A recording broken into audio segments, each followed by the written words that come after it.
নমস্কাৰ স্বাগতম মিটিৰ বাতৰিলৈ ষ্টুডিঅ'ত মই প্ৰাঞ্জল এক ব্ৰেকিং নিউজ মহানগৰীৰ ভাড়াঘৰত যুৱকৰ মৃতদেহ উদ্ধাৰ কৰা হৈছে বন্ধ কোঠাত প্ৰেমিকৰ মৃতদেহ দেখি হাহাকাৰ প্ৰেমিকাৰ বিৰুবাৰীত নিহাৰ নাথ নামৰ যুৱকজনৰ মৃতদেহ উদ্ধাৰ কৰা হৈছে তেজপুৰৰ নিহাৰে গুৱাহাটীত থাকি কৰিছিল চাকৰি আঠগাঁৱৰ এটা অনলাইন কোম্পানীৰ কৰ্মচাৰী নিহাৰ মৃত্যুৰ পূৰ্বে নিহাৰে ডিএক্টিভ কৰিছিল সোশ্যাল মিডিয়াৰ একাউণ্ট দুবছৰ ধৰি এগৰাকী যুৱতীৰ সৈতে প্ৰেমৰ সম্পৰ্ক আছিল নিহাৰৰ প্ৰেমিকৰ মোবাইল অফ পাই বিৰুবাৰীৰ ঘৰলৈ দৌৰি আহিছিল প্ৰেমিকা ঘটনাস্থলীত আৰক্ষীৰ দল উপস্থিত সমজি লৈছে মৃতদেহ গুৱাহাটী মহানগৰীৰ মাজমজিয়াৰ খবৰ আমি জনাইছো ভাড়াঘৰত যুৱকৰ মৃতদেহ উদ্ধাৰ কৰা হৈছে বন্ধ কোঠাত প্ৰেমিকৰ মৃতদেহ দেখি হাহাকাৰ লাগিছে প্ৰেমিকাৰ বিৰুবাৰীত নিহাৰ নাথ নামৰ যুৱকজনৰ মৃতদেহ উদ্ধাৰ হয় তেজপুৰৰ নিহাৰে গুৱাহাটীত থাকি কৰিছিল চাকৰি আঠগাঁৱৰ এটা অনলাইন কোম্পানীৰ কৰ্মচাৰী নিহাৰ মৃত্যুৰ পূৰ্বে নিহাৰে ডিএক্টিভ কৰিছিল সোশ্যাল মিডিয়াৰ একাউণ্ট দুবছৰ ধৰি এগৰাকী যুৱতীৰ সৈতে প্ৰেমৰ সম্পৰ্ক আছিল নিহাৰৰ আৰু প্ৰেমিকৰ মোবাইল সুইচ অফ পাই বিৰুবাৰীৰ ঘৰলৈ দৌৰি আহিছিল প্ৰেমিকা ঘটনাস্থলীত আৰক্ষীৰ দল উপস্থিত হৈ পাছত মৃতদেহটো সমজি লৈছে আমাৰ জ্যেষ্ঠ সাংবাদিক দীপাংকৰ দাস ফোন লাইনত আছে দীপাংকৰ আৰু কি তথ্য আছে আপোনাৰ লগত প্ৰাঞ্জল বহু নতুন তথ্য আহিছে আৰু কিছু সময় পূৰ্বে আৰক্ষীৰ সূত্ৰৰ পৰা এটা খবৰ লাভ কৰিছো যে মাত্ৰ এটা সপ্তাহ পূৰ্বে কামৰ পৰা বিৰতি লৈছিল নিহাৰে অৰ্থাৎ কি এনে মানসিক হেঁচা বা কিহৰ বাবে এই চৰমপন্থা বাছি লৈছে সেয়া এই মুহূৰ্ততো ৰহস্যৰ আৱৰ্তত কিন্তু কম যে প্ৰেমিকক বিচাৰি আহি হাবাথুৰি খাইছে আৰু চকুৱে প্ৰেমিকৰ নিথৰ দেহ দেখি প্ৰেমিকাই হাহাকাৰ কৰিছে এইটো এটা এংগল আমি প্ৰথমে লাভ কৰিছো কাৰণ ভাড়াঘৰৰ গৰাকীয়ে প্ৰথম অৱস্থাত এই গোটেই খবৰ জ্ঞাত নাছিল কেৱল প্ৰেমিকাই চকুৱে প্ৰেমিকৰ নিথৰ দেহ দেখি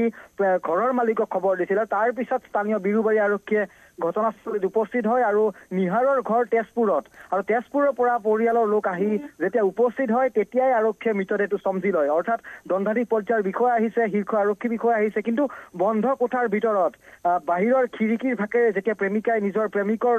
মৃতদেহ অৰ্থাৎ প্ৰত্যক্ষ কৰে তেতিয়াই গোটেই ঘটনাৰ ছবিখন স্পষ্ট হৈছিল প্ৰেমিকাই আমাৰ সন্মুখত জনাইছে যে মাত্ৰ কেইটামান দিন পূৰ্বে ডিএক্টিভেট অৰ্থাৎ ছচিয়েল মিডিয়াৰ ইনষ্টাগ্ৰাম আৰু ফেচবুক এই দুটা একাউণ্টেই ডিএক্টিভেট কৰিছিলে নিহাৰে তাৰ আঁৰত কি এনে ঘটনা লুকাই আছে এইসমূহ তথ্য বৰ্তমান অনুসন্ধানৰ বাবে স্থানীয় দিছপুৰ যি বিৰুবাৰী আৰক্ষী তদন্তকাৰী আৰক্ষীয়ে বৰ্তমান এই গোটেই ঘটনাৰ অনুসন্ধান আৰম্ভ কৰিছে কিন্তু গুৱাহাটী মহানগৰীত পুনৰ ভাড়াঘৰত মৃতদেহ উদ্ধাৰ হৈছে পুনৰ সুধিছো দীপাংকৰ যিটো প্ৰতিষ্ঠানত কৰ্মৰত আছিল সেই প্ৰতিষ্ঠানৰ তৰফৰ পৰা কিবা মন্তব্য দিছে নেকি প্ৰেমিকাই জনাইছে গোটেই কথা যে আঠগাঁৱৰ এটা অনলাইন কোম্পানীত কৰ্মচাৰী হিচাপে তেওঁ কৰ্মৰত আছিল অনলাইনত তেওঁ ৰুমতেই থাকি তেওঁ কাম কাজত মনোনিৱেশ কৰিছিল কিন্তু তেনে পৰিপ্ৰেক্ষিতত তেওঁ এটা সপ্তাহ পূৰ্বে কিয় কামৰ পৰা বিৰতি ল'ব লগা হ'ল এই ধৰণৰ প্ৰশ্ন এটা আহিছে দ্বিতীয়টো প্ৰশ্ন তেওঁ মৃত্যুৰ এনে কি আশংকা তেওঁ ব্যক্ত কৰিছিল যে যাৰ বাবে ছচিয়েল মিডিয়াৰ দুটাকৈ একাউণ্ট ইনষ্টাগ্ৰাম আৰু ফেচবুকৰ একাউণ্ট ডিএক্টিভেট কৰিছিলে যোৱাকালি নিশা বন্ধুবৰ্গক হাই হেল্ল' দি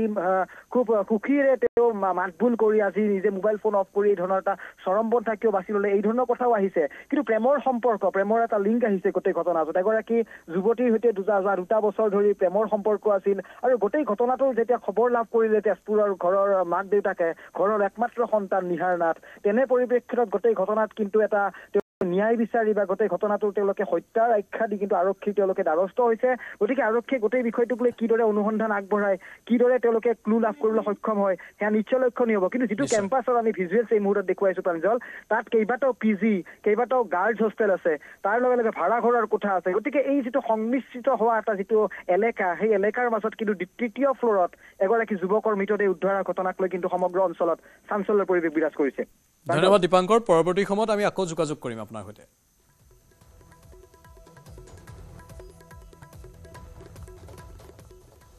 এই মুহূৰ্তৰ আন এক ব্ৰেকিং নিউজ USTMৰ আচাৰ্য মহবুবুল হকৰ জামিন আবেদনৰ শুনানি আজি জামিন লাভ নকৰিলে পাথাৰকান্দি থানাৰ এটা গোচৰত আদালতত দীৰ্ঘ সময় ধৰি শুনানি হয় গোচৰটোৰ 11 মাৰ্চত আদালতত পুনৰ হ'ব গোচৰটোৰ শুনানি গোচৰটোৰ কেছ ডায়েৰী বিচাৰিলে আদালতে উল্লেখযোগ্য যে প্ৰথমটো গোচৰত মহবুবুল হকে লাভ কৰিছে জামিন গোচৰটোত চৰকাৰী পক্ষৰ হৈ যুক্তি দৰ্শাইছে অধিবক্তা লাখন ফুকনে পুনৰ জনাইছো USTMৰ আচাৰ্য মহবুবুল হকৰ জামিন আবেদনৰ শুনানি আজি জামিন লাভ নকৰিলে পাথাৰকান্দিৰ থানাৰ এটা গোচৰত আদালতত দীৰ্ঘ সময় ধৰি শুনানি হয় গোচৰটোৰ 11 মাৰ্চত আদালতত পুনৰ হ'ব সেই গোচৰটোৰ শুনানি গোচৰটোৰ কেছ ডায়েৰী বিচাৰিলে আদালতে। উল্লেখযোগ্য যে প্ৰথমটো গোচৰত মহবুবুল হকে লাভ কৰিছে জামিন। গোচৰটোত চৰকাৰী পক্ষৰ হৈ যুক্তি দৰ্শাইছে অধিবক্তা মাখন ফুকনে।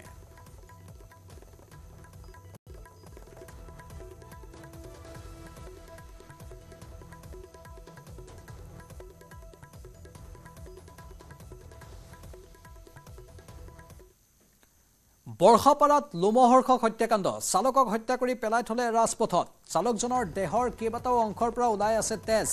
হত্যাৰ বলি হোৱা চালকজনৰ নাম মুনু। এই ঘটনা সংঘটিত হৈছে বৰ্ষাপাৰাত। এক লোমহৰ্ষক হত্যাকাণ্ড,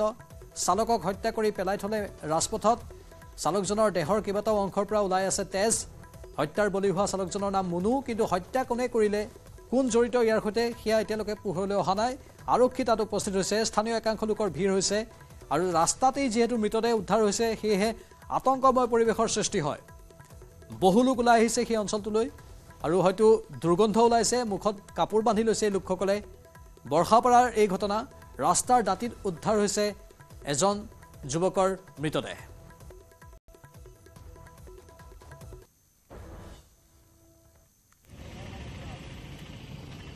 প্ৰকৃত ঘটনা কি জানিবলৈ আমাৰ সাংবাদিকৰ সৈতে আমি যোগাযোগ স্থাপন কৰিবলৈ চেষ্টা অব্যাহত ৰাখিছোঁ। বৰ্ষাপাৰাত এই ঘটনা সংঘটিত হৈছে, লোমহৰ্ষক হত্যাকাণ্ড, তেজৰ ডুঙা বান্ধিছে তাত। যিজন চালকক হত্যা কৰা হৈছে সেই চালকজনৰ দেহৰ কেইবাটাও অংশৰ পৰা ওলাই আছে তেজ। হত্যাৰ বলি হোৱা চালকজনৰ নাম মুনু, কিন্তু ইয়াৰ আঁৰত কোন জড়িত হৈ আছে এতিয়ালৈকে স্পষ্ট হোৱা নাই। অতি ভয়ংকৰ ঘটনা গুৱাহাটী মহানগৰীৰ মাজমজিয়াত। বৰ্ষাপাৰাত এই লোমহৰ্ষক হত্যাকাণ্ড সংঘটিত হৈছে। স্থানীয় লোকসকলৰ মাজত আতংকময় পৰিৱেশৰ সৃষ্টি হৈছে।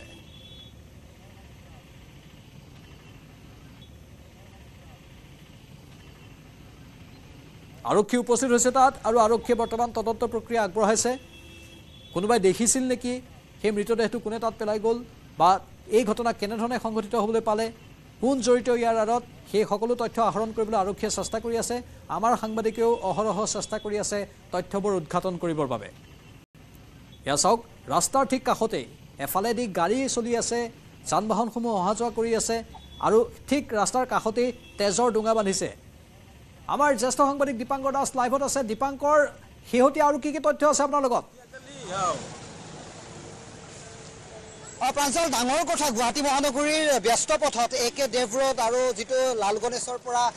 পল্টন বজাৰ অভিমুখী যিটো মুখ্য পথ বুলি কোৱা হয়, তাৰ সেই পথৰ দাঁতিৰ কাষত মই উপস্থিত আছো। পথৰ দাঁতিৰ কাষতে এটা মৃতদেহ উদ্ধাৰ হৈছে আৰু ক্ষত বিক্ষত অৱস্থাত এই লোকজনৰ মৃতদেহ আৰক্ষীয়ে উদ্ধাৰ কৰিছে। আৰু আমাৰ স্থানীয় আমাৰ সতীৰ্থ সাংবাদিক উৎপল হালৈ আছে। উৎপল, অতি ডাঙৰ ঘটনা যদি ক'ব লগা হয়, কিদৰে ঘটনাটো আপুনি সন্মুখৰ পৰা প্ৰত্যক্ষ কৰিছিল, সামগ্ৰিক বিৱৰণ? হয় চাওক, ৰাজধানী চহৰ গুৱাহাটী মহানগৰীৰ যি ঘটনা সংঘটিত হৈছে, এইবাৰ পূৰ্বে বহু ঘটনা সংঘটিত হয় বা নলাত মৃতদেহ উদ্ধাৰ হয় বা কোঠালিত উদ্ধাৰ হয়। এইবাৰ যিটো ৰাজপথেৰে 24 ঘণ্টা ব্যস্ত হৈ থাকে, সদায় ব্যস্ত ৰাজপথত দিনে নিশাই অহৰহ লোক আহি থাকে, তেনে সময়ছোৱাতে এই স্থান অতীতৰ দৃশ্য দেখুৱাব। ইয়াৰ ভিতৰত হত্যাকাণ্ড সংঘটিত কৰি পেলাই থৈ গৈছিলে। মূৰেৰে তেওঁৰ তেজ ওলাই আছিলে আৰু আৰক্ষীৰ সূত্ৰে সদৰি কৰা অনুযায়ী যে শিলেৰে মৰিয়াইছিলে, মূৰত শিলেৰে মৰিয়াই হত্যাকাণ্ড সংঘটিত কৰিছে। তেজৰ চিকুৰা এতিয়াও আছে, সতীৰ্থ সম্ভৱলৈ দেখুৱাব যে তেজৰ চিকুৰা আছিলে। দাদা, কি দেখিছিলে? আমি তো দেখা নাই, আহি কিনে দেখা পাইছো মৰি আছে। মানুহ আহি ফোন কৰিছো, গাৰ্জেন লৈ আহিছো। আমিতো গম নাপাওঁ কেনেকৈ কোনে মাৰিছে, না আপুনি মাৰিছে আমি গম পাওঁ নেকি?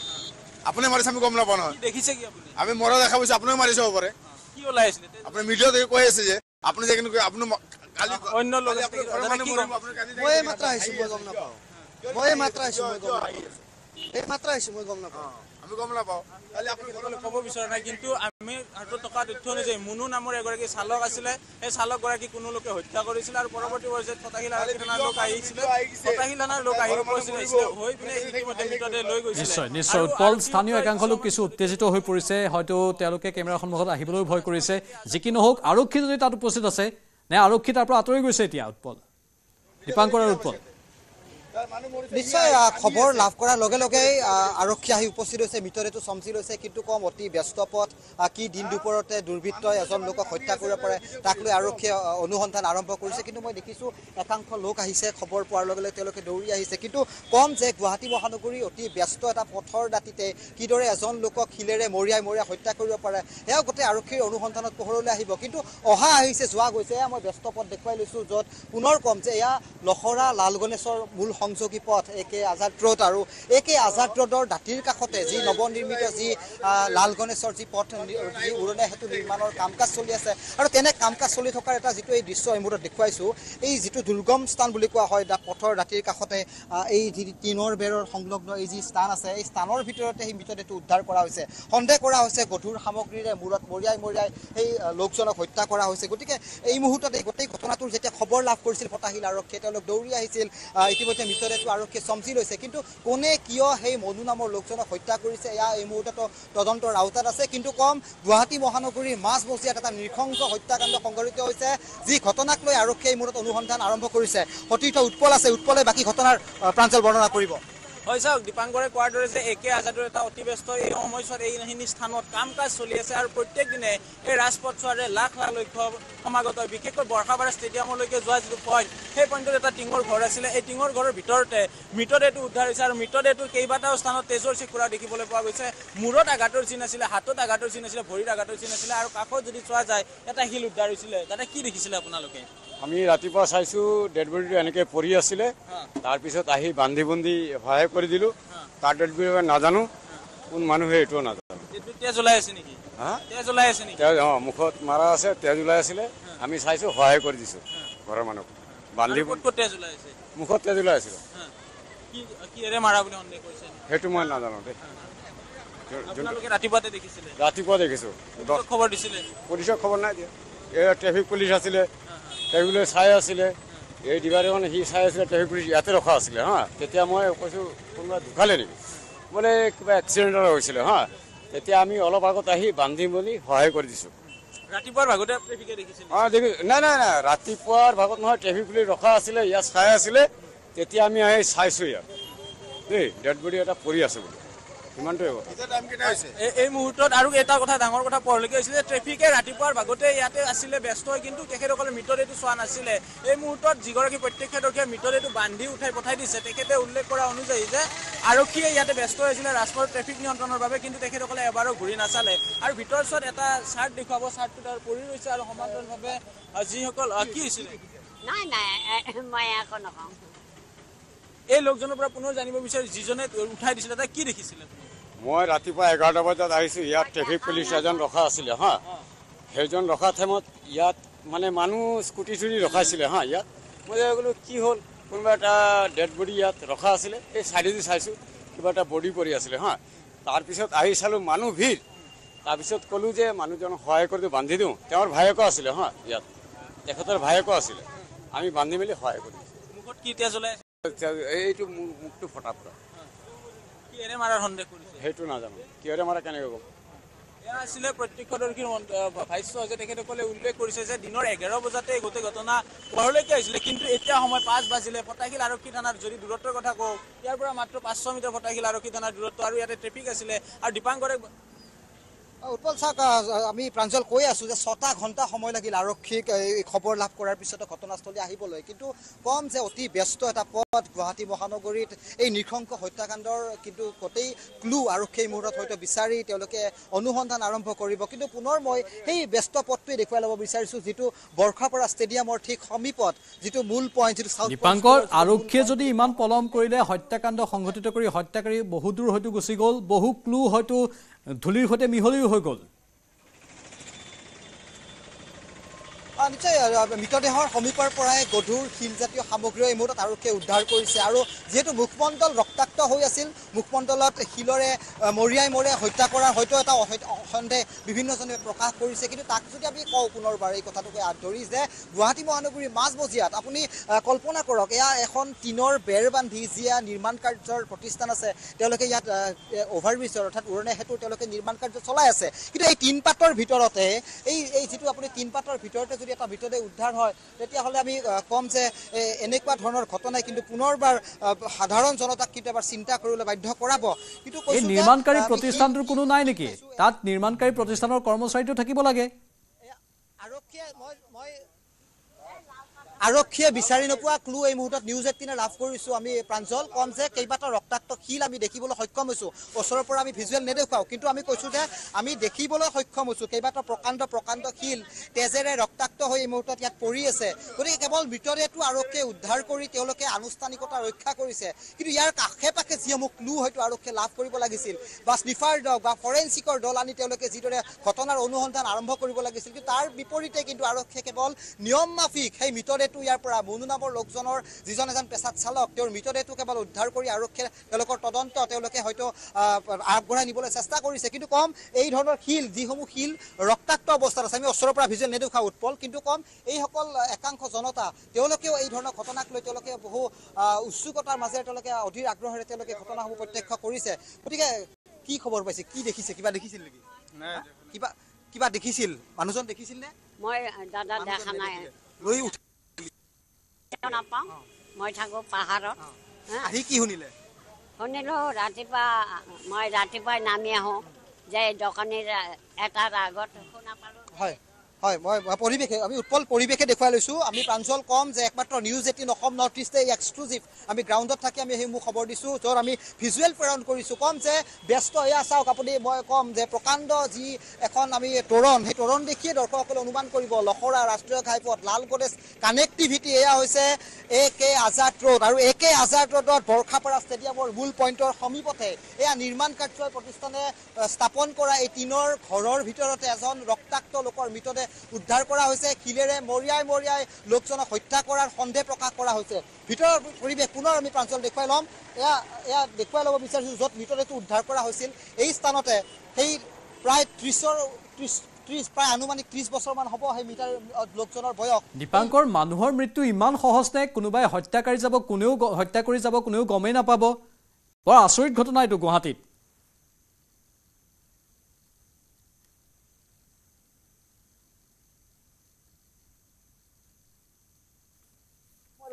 তাতেই গোটেই ঘটনাৰ আমি এটা সন্দেহ প্ৰকাশ কৰিব পাৰোঁ এই স্থানৰ পৰা মাত্ৰ 200 বা 300 মিটাৰ দূৰত্বত ফটাহিল আমবাৰী আৰক্ষী থানা তেওঁলোকে খবৰ পাইছে ইয়াত এই পইণ্টটোত সদাব্যস্ত এই যিটো পইণ্ট এই যিটো বৰ্ষাপাৰা পইণ্ট এই পইণ্টটোতে এগৰাকী ট্ৰাফিক আৰক্ষী বিষয়া নিয়োগ হৈ থাকে তেওঁলোকে খবৰ পাইছে কিন্তু এয়া প্ৰায় 5 বাজিবৰ হ'ল 5 বজাৰ সময়লৈকে তেওঁলোকে অধীৰ আগ্ৰহেৰে কিয় ৰ'বলগীয়া হ'ল এই ধৰণৰ কিন্তু এটা প্ৰশ্ন এই মুহূৰ্তত উদ্ভৱ হ'ব কিয় ঘটনাস্থলীৰ পৰা ৰক্তাক্ত হৈ থকা এই শিলসমূহ কিয় আৰক্ষীয়ে উদ্ধাৰ নকৰিলে কিয় ফৰেনচিকৰ দল এই মুহূৰ্তলৈকে ঘটনাস্থলীলৈ নাহিল কিয় স্নিফাৰ দলক লৈ CIDৰ দলে এই স্থানত অনুসন্ধান নকৰিলে কিয় ক'ত আৰক্ষীৰ ভুল ৰৈ গ'ল এইসমূহ কিন্তু আমি আহি ঘটনাস্থলীত আহি পৰ্যবেক্ষণ কৰি আমি কেতবোৰ আমি দেখুৱাইছোঁ কি দেখিছে দাদা কি দেখিছে এইফালে যাই চাওক আপোনালোকে দেখাব কি দেখিছে পাথৰটো লৈ পেলাই এতিয়া আপুনি যাই চাওক না নিশ্চয় প্ৰাঞ্জল আৰক্ষীয়ে যিসমূহ ইয়াৰ পৰা সামগ্ৰী ইয়াৰ পৰা উদ্ধাৰ কৰিব লাগিছিল সেইসমূহ আৰক্ষীয়ে কিন্তু সামগ্ৰী উদ্ধাৰ নকৰাৰ কিন্তু এই মুহূৰ্তত সন্দেহ কৰা হৈছে গতিকে আমি পৰিৱেশ দেখুৱাই ল'ব বিচাৰিছোঁ ৰাস্তাৰ পৰিৱেশ দেখুৱাই লৈছোঁ নিশ্চয় অলপ উত্তেজিত হৈছে দীপাংকৰ আপোনালোকেও কিছু নিৰাপদ দূৰত্ব অৱস্থান কৰক তাত আৰক্ষী থাকিব লাগিছিল এইসকল উত্তেজিত লোকক নিয়ন্ত্ৰণ কৰিবলৈ আৰক্ষীও তাত নাই আচৰিত ঘটনা আৰু আমি যেটো কলো গুৱাহাটীত মৃত্যু সহজ হৈ পৰিছে কোনোবাই কাৰোবাক আহি মৃত্যু হত্যা কৰি গুচি যাব তাৰ পাছতো কোনো ধৰণৰ মানুহে গমেই নোপোৱা ঘটনা এই হত্যাকাণ্ড কোনে সংঘটিত কৰিলে কোনেও গম নাপায় মানুহ এজনৰ মৃতদেহ তাত পৰি আছিল আৰক্ষী 6 ঘণ্টালৈকে তাত উপস্থিত হোৱা নাছিল ইয়াতকৈ আৰু কি ঘটনা হ'বলৈ বাকী আছে এখন গুৱাহাটীত ইয়াক যাব লাগিব দীপাংকৰ হেয়া 11 বজাত আৰক্ষীৰ মৃতদেহ উদ্ধাৰৰ খবৰ লাভ কৰিছিলে 5 বজালৈকে আৰক্ষীয়ে ৰবলগীয়া হ'ল 5 ঘণ্টা 6 ঘণ্টাৰ মাজত ব্যৱধান তাতেই সমীপত কেইবাটাও ট্ৰাফিক ব্যস্ত পইণ্ট য'ত আৰক্ষীয়ে অহৰহ নিয়োগ হৈ থাকে তাতে এটা দুৰ্গম অঞ্চলত এটা মৃতদেহ উদ্ধাৰ হোৱাৰ ঘটনাক লৈ কিন্তু কোনো এজন লোকে সহজভাৱে মানি ল'ব পৰা নাই দুই এজন হয়তো মনুৰ সতীৰ্থ হ'ব পাৰে বা তেওঁলোকে হয়তো একেলগে সুৰাপান কৰি এই ধৰণৰ ঘটনা সংঘটিত কৰিব পাৰে এই ধৰণৰ কিছু এংগল আহিব আৰক্ষীয়ে কিয় প্ৰাৰম্ভিক তদন্ত তেওঁলোকে নকৰি কিয় কেৱল ইয়াৰ পৰা মৃতদেহটো উদ্ধাৰ কৰি তেওঁলোকে লৈ গ'ল বা বাকী ৰোৱা তদন্তসমূহ কোনে কৰিব এই ধৰণৰ কিন্তু প্ৰশ্ন আমি সংবাদ মাধ্যমৰ লোক হিচাপে আমি অনুসন্ধান চলাই আমি সাংবাদিক হিচাপে কিন্তু বিভিন্ন প্ৰশ্ন কৰিবলৈ আমি বাধ্য হৈছোঁ কৰিবলৈ বাধ্য আৰু আৰক্ষীয়ে উত্তৰ দিব লাগিব হয় I don't know what happened. নিশ্চয় দীপাংকৰ আৰু উৎপল ধন্যবাদ জনাইছো পৰৱৰ্তী সময়ত আকৌ যোগাযোগ স্থাপন কৰিম আমি আৰক্ষীৰ পৰা উত্তৰ বিচাৰিম এই ঘটনাৰ কি ক্লু পাইছে তেওঁলোকে আৰু কেনেধৰণে তদন্ত প্ৰক্ৰিয়া আগবঢ়াই নিব মানুহক কোনোবাই হত্যা কৰি গুচি যাব সেই হত্যাকাৰী মুকলি আকাশৰ তলত ঘূৰি ফুৰিব আৰু এইখন গুৱাহাটীত মৃত্যু ইমান সহজ হৈ পৰিছেনে সেই প্ৰশ্নবোৰ স্বাভাৱিকতে থাকিব পৰৱৰ্তী সময়ত আমি সম্প্ৰচাৰ কৰি থাকিম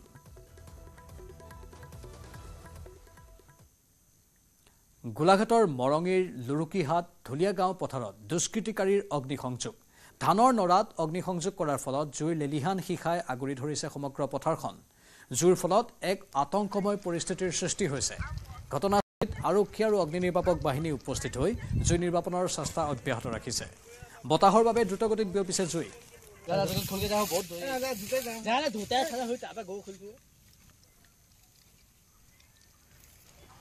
এই জুই আমি দেখুৱাইছো আপোনালোকক গোলাঘাটৰ মৰঙীৰ লুৰুকিহাট ধুলিয়া গাঁও পথাৰত দুষ্কৃতিকাৰী অগ্নিসংযোগ কৰিছে আমাৰ সাংবাদিক প্ৰণৱ শইকীয়া আছে ফোন লাইনত প্ৰণৱ কি তথ্য আছে আৰু অধিক হয় নিশ্চয়কৈ প্ৰাঞ্জল গোলাঘাটৰ মৰঙীৰ যি ধুলিয়া গাঁৱৰ পথাৰত ধানৰ নৰাত কোনো দুষ্কৃতিকাৰীয়ে অগ্নিসংযোগ কৰে আৰু তাৰ পিছতে যিহেতু এতিয়া ফাগুন মাহ যথেষ্ট বতাহ বলি থাকে আৰু দেখিবলৈ পোৱা গৈছিলে যে পথাৰখনৰ চাৰিওফালে আচলতে জুই লেলিহান শিখাই আৱৰি ধৰে আৰু তাৰ পিছতে এক আতংকময় পৰিৱেশৰ সৃষ্টি হয় তাৰ পিছতে আৰক্ষীক খবৰ দিয়াৰ পিছতে ঘটনাস্থলীত আৰক্ষীৰ এটা বৃহৎ দল আৰু অগ্নি নিৰ্বাপক বাহিনী দল উপস্থিত হয় কিন্তু বৰ্তমান পৰ্যন্ত যদি জুই নুমুৱাৰ চেষ্টা অব্যাহত ৰাখিছে যদিও কিন্তু বৰ্তমান পৰ্যন্ত সম্পূৰ্ণৰূপে জুই নিৰ্বাপিত কৰিব পৰা নাই প্ৰাঞ্জল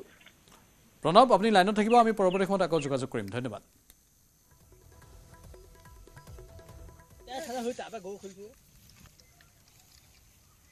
বাতৰি দেখিতে সময় হৈছে চমু বাণিজ্যিক বিৰতিৰ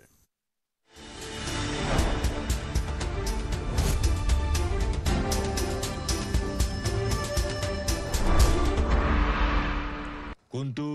কোনোবা এটা দেখুৱাচোন মাত্ৰ মাইথন ষ্টিল হে দিব ঠিক আছে নে ষ্ট্ৰং মানে মাইথন ষ্টিল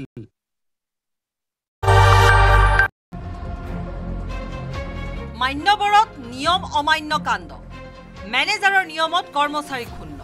নাই বিৰতি 11.5 ঘণ্টাৰ কৰ্মচাৰীক ব্যৱহাৰ যেন এটা যন্ত্ৰ থলুৱা নিগ্ৰহৰ নতুন এটা চক্ৰ গুৱাহাটী মহানগৰীৰ মাজমজিয়াত মানৱ অধিকাৰ উলংঘনৰ দৰে ঘটনা এখন ব্যৱসায়িক প্ৰতিষ্ঠান মান্যবৰৰ মেনেজাৰ ৰাহুল সিং চৌহানৰ বিৰুদ্ধে উঠিছে কৰ্মচাৰীক মানসিক আতিশয্যাৰ অভিযোগ মেনেজাৰ ৰাহুলে দিয়ে হেনো কাঢ়া নিৰ্দেশ 15 মিনিটত ফাং কৰিব লাগিব লাঞ্চ চাহৰ বাবে নাই অৱকাশ এই অসহ্য নীতি কেন্দ্ৰ কৰি প্ৰতিষ্ঠানটোৰ সন্মুখত প্ৰতিবাদ কৰ্মচাৰী আমি লৰাবোৰ 10:30 বাজি যায়গে ছোৱালীবোৰ দেখুৱাচোন মাত্ৰ মাইথন ষ্টিল হে দিব ঠিক আছে নে ষ্ট্ৰং মানে মাইথন ষ্টিল মান্যবৰত নিয়ম অমান্য কাণ্ড মেনেজাৰৰ নিয়মত কৰ্মচাৰী ক্ষুণ্ণ নাই বিৰতি 11.5 ঘণ্টাৰ কৰ্মচাৰীক ব্যৱহাৰ যেন এটা যন্ত্ৰ থলুৱা নিগ্ৰহৰ নতুন এটা চক্ৰ গুৱাহাটী মহানগৰীৰ মাজমজিয়াত মানৱ অধিকাৰ উলংঘনৰ দৰে ঘটনা এখন ব্যৱসায়িক প্ৰতিষ্ঠান মান্যবৰৰ মেনেজাৰ ৰাহুল সিং চৌহানৰ বিৰুদ্ধে উঠিছে কৰ্মচাৰীক মানসিক আতিশয্যাৰ অভিযোগ মেনেজাৰ ৰাহুলে দিয়ে হেনো কাঢ়া নিৰ্দেশ মাত্ৰ মাইথন ষ্টিল হে দিব ঠিক আছে নে ষ্ট্ৰং মানে মাইথন ষ্টিল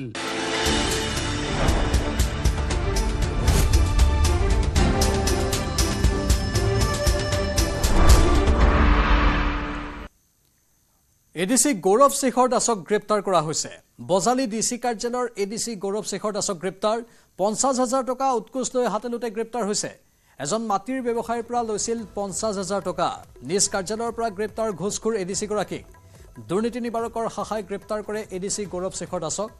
গ্ৰেপ্তাৰৰ পিছতে গৌৰৱ শেখৰ দাসৰ বৰপেটাৰ ঘৰত অভিযান চলাইছে দুৰ্নীতি নিবাৰক শাখাই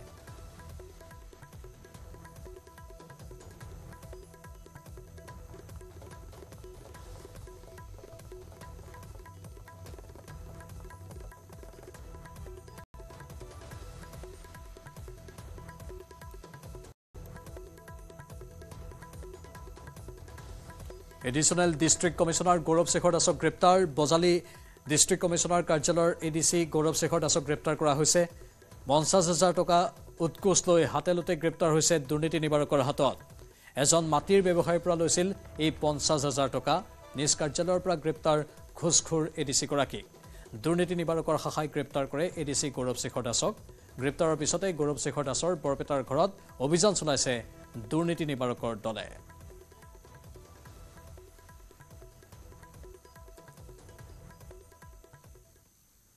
নাগৰিক সমাজ সন্দৰ্ভত বিজেপি ৰাজ্যিক সভাপতি দিলীপ শইকীয়াৰ মন্তব্য। নাগৰিক সমাজৰ নামত অসমৰ ৰাইজক আভুৱা ভাৰিছে আৰু বিপথে পৰিচালিত কৰিছে। ডক্টৰ হীৰেন গোহাঁই ৰাজনৈতিক নহয়, তেখেত ৰাজনৈতিক দলৰ সৈতে কাম কৰিছে। পৰোক্ষভাৱে ডক্টৰ হীৰেন গোহাঁই ৰাজনৈতিক ব্যক্তি, তেওঁ মাজে মাজে গণ্ডগোল কৰি থাকে বুলিও উল্লেখ কৰে দিলীপ শইকীয়াই।